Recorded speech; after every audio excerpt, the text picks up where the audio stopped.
My 3-year-old daughter has several severe food allergies, with peanuts and eggs being the worst. Additionally, she cannot have dairy or bananas. My mother-in-law is extremely obsessed with my daughter. Since she is our only child, and therefore mother-in-law's only grandchild, I try to be understanding. I haven't expressed any concerns when she buys really expensive dresses that my daughter will only wear once. I have actively encouraged a relationship between them, allowed her to have her way on holidays, and have generally been accommodating. However, I have never left them alone together. I can't explain it exactly, but it just never felt right. Mother-in-law hasn't pushed for alone time recently, although she offered to babysit, she let it go when we declined.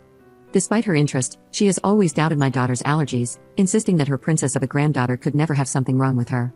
However, she has never tested to see if it was true, at least not until today. Mother-in-law was visiting, playing dress-up with my daughter.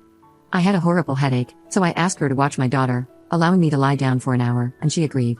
However, 20 minutes later, I was abruptly awakened by her shrieking, and she was screaming that something was wrong with my baby. I rushed to my daughter's room to find her gasping for breath, her lips turning blue. I screamed at mother-in-law to call 911 and used an EpiPen on my daughter. After administering the EpiPen, my daughter managed to take a deep breath, but I noticed that she smelled like banana. The paramedics arrived promptly, initiated an IV, and administered medication to help my daughter breathe.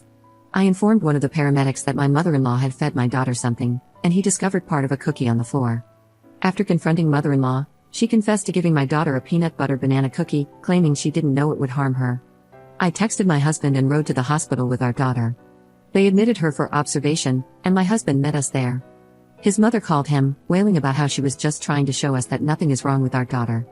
According to her, we're too paranoid and have such odd ideas about our daughter's health, because, get this, we eat healthy, our daughter has received all the vaccines she can have, and we use sunblock.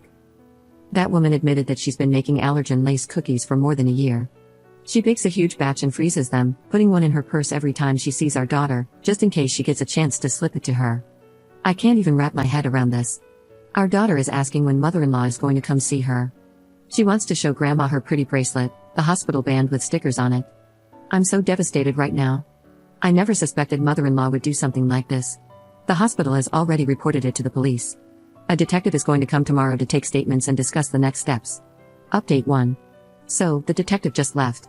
He's got copies of everything mother-in-law texted my husband, plus 11 voicemails she left me last night.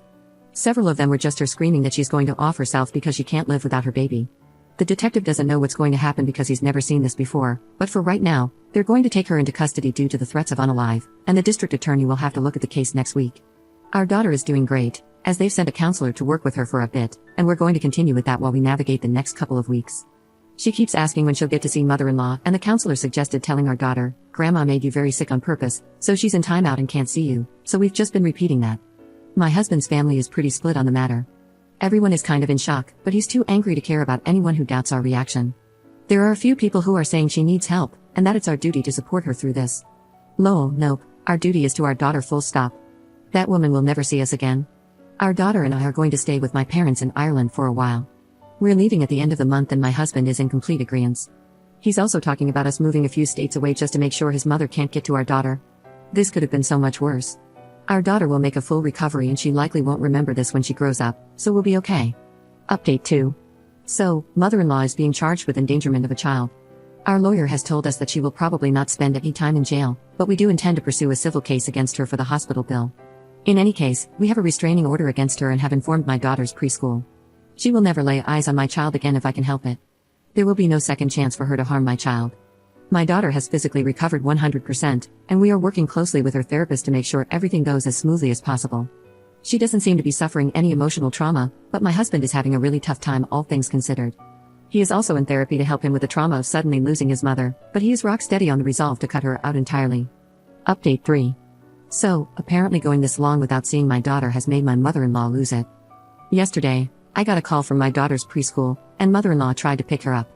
She told the staff there was a family emergency. Luckily, the preschool knew about our circumstances, and they did a soft lockdown and stalled until the police got there. Mother-in-law violated her restraining order, so there may be some legal action, but I haven't been told anything yet.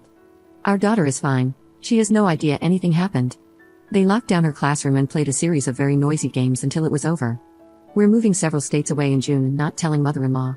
Hopefully she'll figure out we're gone after it's too late to bother us anymore. Update 4. So my crazy, allergen-giving monster of a mother-in-law somehow found out the day we were moving and showed up at our house. She parked behind the moving truck and said she wouldn't budge until we agreed to talk things out. The police were called and she was arrested for violating a restraining order, which I'm told could result in as much as 1 year in jail. But I believe she has to go to court first. Her car was towed, the movers finished up, and now we're all safely in a new state. All 4 of us, because we recently found out we'll be adding a new little one to our family in January, and mother-in-law has no idea. As for school, we're really fortunate that we can manage a nice private school with excellent security in the new state. I've had to go back to work part-time to cover the cost, but the peace of mind is worth it. My daughter and husband are going to continue therapy. Hubby is going to go to grief counseling because he feels as though his mother suddenly passed away. He is very adamant that she never sees our children, but losing his mother has been very difficult for him. If, heaven forbid, he were to waver on that, my children and I would be on the next flight to Ireland. Oh, and my daughter has started this program at a hospital nearby where she is exposed to her allergens in tiny but incremental doses. So far, it's going well. Thank you all for your support and advice during this ordeal. Update 5. So, hubby works for a large company with offices in multiple states. We told the new location not to release any info about my husband, as in don't confirm that he works there, nothing, but monster-in-law called the old location and played the forgetful old lady card, managing to get the number of the new location hubby transferred to. She then proceeded to call the new location. The receptionist didn't get the memo, apparently, and gave her hubby's extension. As soon as he picked up, he was treated to ear-piercing wailing. Not talking or crying, just full-on banshee wails. He hung up immediately, but she called again, and again, and again. She left 12 full voicemails of this before his mailbox was full, then she switched back to calling the receptionist and wailing at her. My husband was called into a meeting with HR and had to provide copies of the restraining order, and legal is sending her a letter, with the police in the old town being notified. IT had to set up an entire new extension, and I believe they've blocked her number as well, but it won't stop her. So, monster-in-law knows where we moved, but at least we already have security cameras, I guess. I feel like she's already ruined the new town.